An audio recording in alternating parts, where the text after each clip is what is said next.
Hello mga kaibigan, good morning!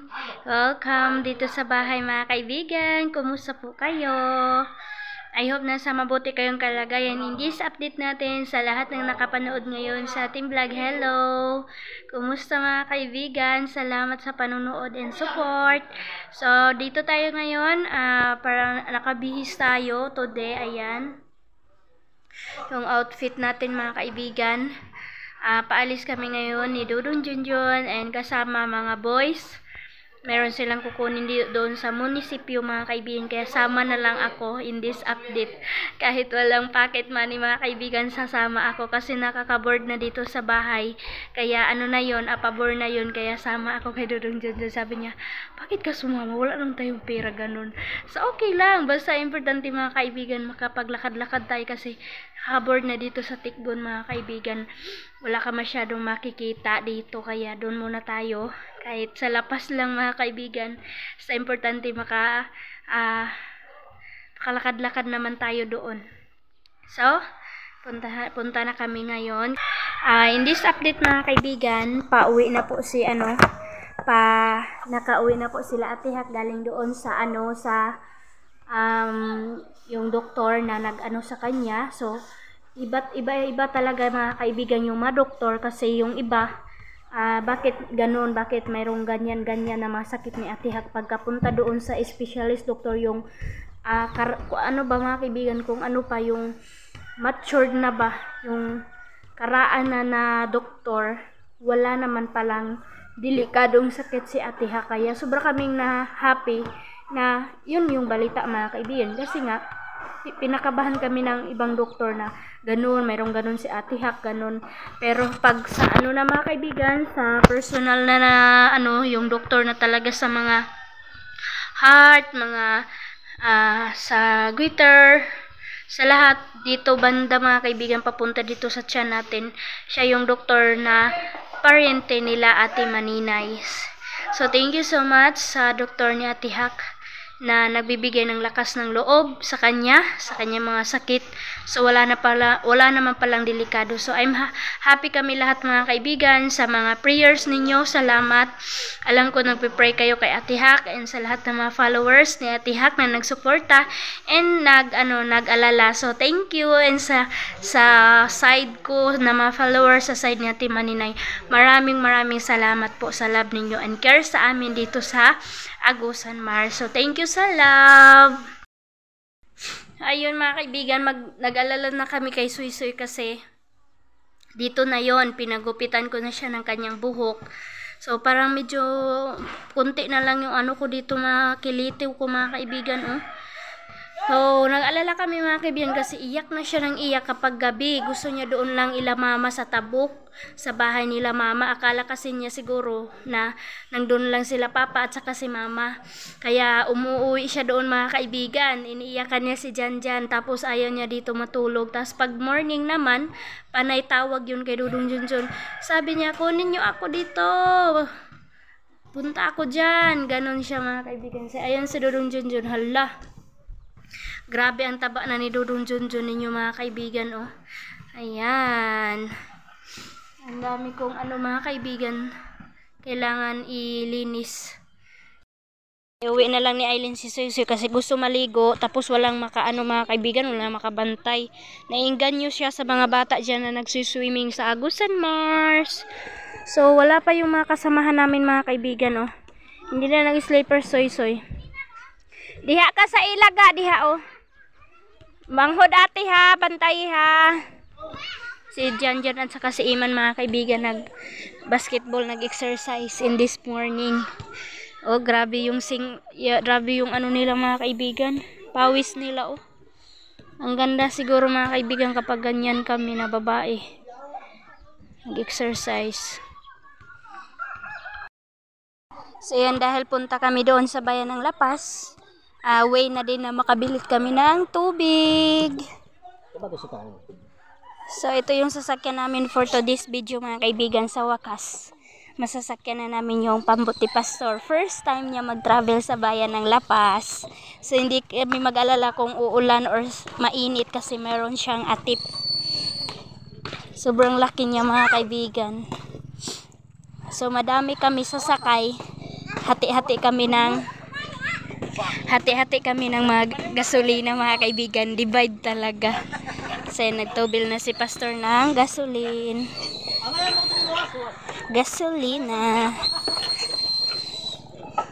Yan maupuan. Pwede na siya pamasaherohan mga kaibigan kasi malaki. So try ni Pastor Travel kung ano ba talaga yung laro niya mga kaibigan sa kanyang ginawa. Grabe ang laki mga kaibigan, no?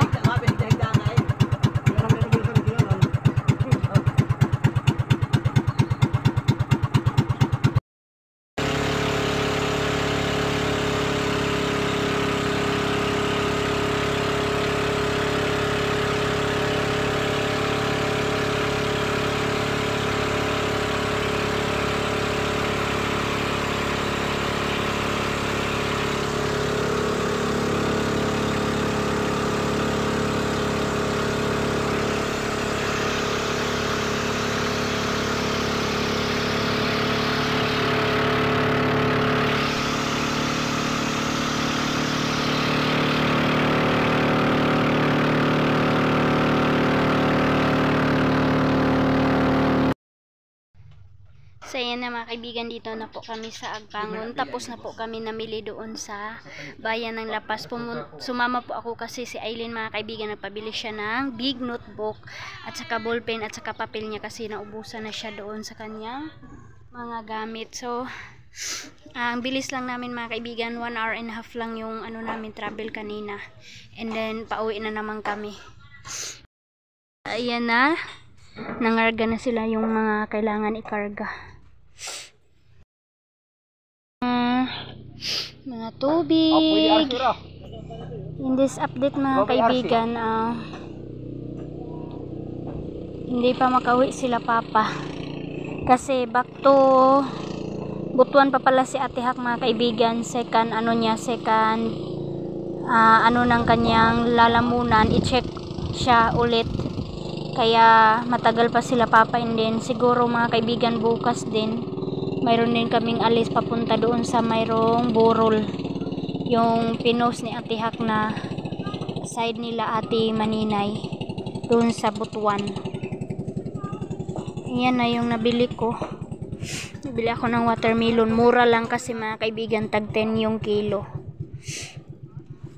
Ayan. Ito na yung big notebook ni Aileen at saka request ni King na apple, dalawa lang. Gasolina, and then tahop ng baboy at saka feeds. Tapos si Dudong Junjun ninyo mga kaibigan, pinuntahan si Uncle Tani. Nasasabihan siya na ngayong 22 magpapanday po tayo sa bahay, kaya pinuntahan niya doon. Sana nandun si Uncle Tani sa kanilang bahay.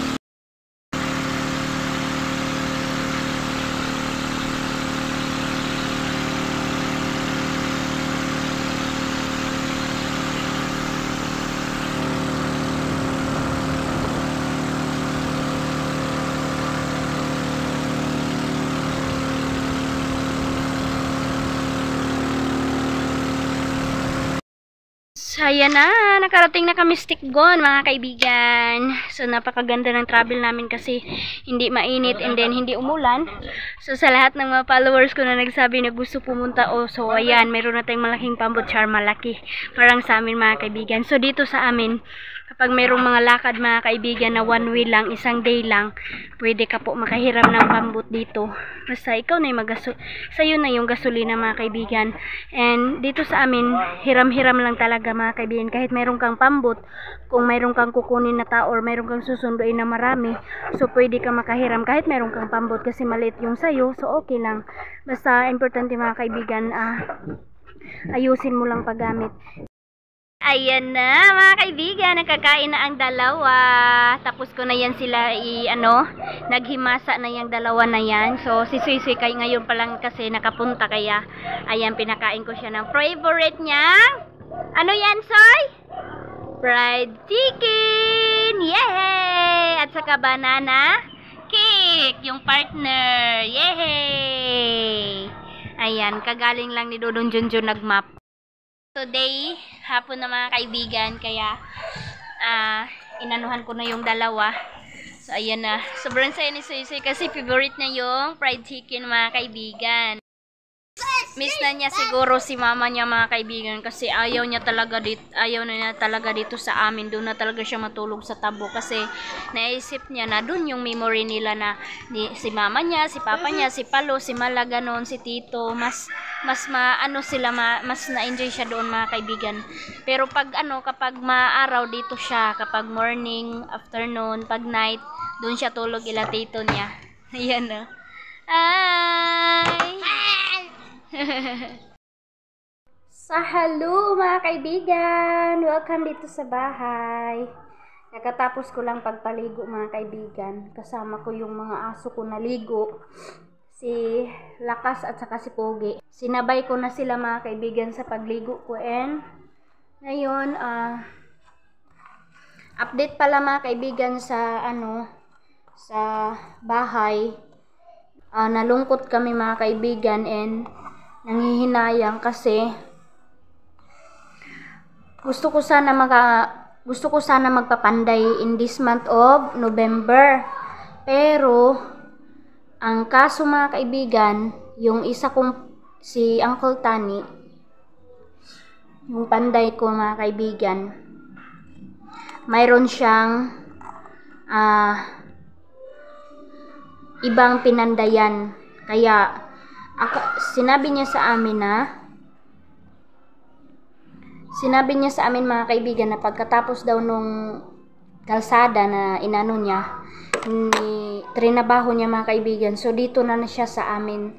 So alam niya mga kaibigan kung kailan ako magpatrabaho. So pinuntahan siya ni Dodong Junjun. Sinabihan namin siya nga line of 22 kami magpapanday kasi nakita din namin na busy siya. So alam niyo mga kaibigan, yung sinabi niya, wala pa daw lugar, busy pa daw, sobrang busy pa kasi meron pa siyang ibang kailangan pandayin. At saka ngayong line of 2, magpa-harvest na naman daw siya ng mais. So ang dami ng mga kaibigan, ang dami na niyang mga excuses mga kaibigan na hindi na po mapanday itong bahay. So nalungkot kami ni Dodong Junjun kasi sobrang effort ko mga kaibigan na makaiwan ako, makasave ako ng pangsahod ko sa kanila. Akala ko kasi in this month of November makapanday sila ulit ni Kuya Alem. So siya lang din yung inano ni Kuya Alem. So wala mga kaibigan, wala din tayong magagawa, and then hindi tayo sa kanya por sige kasi wala naman siyang sa atin, wala naman siyang utang.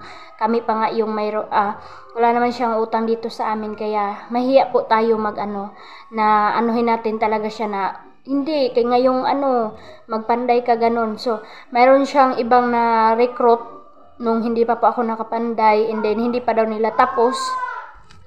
Sinabihan kami mga kaibigan na first week na daw sa katapusan po, December na po daw siya yung bakante niya mga kaibigan. So nalungkot kami Dodong Junjun kasi gusto ko sana mga kaibigan malagyan na itong ceiling, yung design malagyan na sana kasi kunti na lang ito na lang, at saka yung sa labas sa mga kwarto mga kaibigan and sa double walling, yun lang sana yung ipatrabaho ko sa kanila.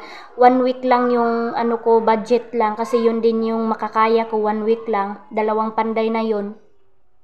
So ayun nadismaya si Dodong Junjun na nalungkot siya mga kaibigan na binalibaran siya ba, nagbalibad yung panday namin kasi noon kapag inanuyan namin siya, hindi din namin masisi kasi nga matagal-tagal din hindi ako nakapapanday sa kanya kasi nga short tayo sa budget mga kaibigan. Kaya kumuha din siya, kailangan din niya ng ibang income. So naintindihan namin mga kaibigan. So hope ngayong December makapanday tayo para naman pag New Year mayroon ng kaibahan yung bahay. So paint na lang po talaga yung pagkatapos po mag double walling, pagkatapos mag design sa ceiling. So paint na lang po yung kailangan para dito sa bahay, kailangan siya i-paint. So yun po yung kailangan kong paglaanan mga kaibigan, yung pintal para po maganda na tingnan itong bahay. So sana mayroon akong mga kaibigan, sana malagyan na para in this Pasko or New Year mga kaibigan, kasi nga dito sila Ate Maninay, siguro si Kuya Caleb or sino man mga kaibigan or mga followers na gusto pumunta dito, at least mayroon ng kaibahan mga kaibigan, and lalong-lalo na yung family ko dito daw sila. So kailangan ko na talaga matapos, lalong-lalo na yung kitchen ko mga kaibigan. Hindi talaga maganda tingnan yung nasa baba na walang cover. Kaya yun yung gusto ko na palagyan ko na kay Uncle Tani, and then cabinet. Para wala nang lagay dyan sa tiles mga kaibigan. Gusto ko malinis yung tiles, walang mga laman. So sabi niya, nakatapusan pa daw yung bakante niya mga kaibigan. So sana magkatotoo. So ang layo pa talaga mga kaibigan, kaya wala pa kayong ibang makikita dito sa bahay na iba, kundi yung lang, yung pag varnish lang sa labas mga kaibigan, yung na-update ko sa inyo. So thank you for watching mga kaibigan. So okay na si Ate Hak. Baskog na siya, malakas na, bumalik na yung lakas niya, and nawala na yung kaba niya sa kanyang buhay.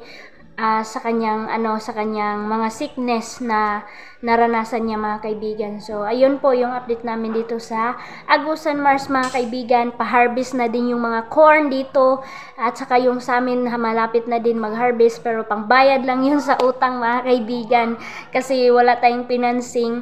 So nagbunot utang tayo mga kaibigan, pangbayad ng tao, ganun.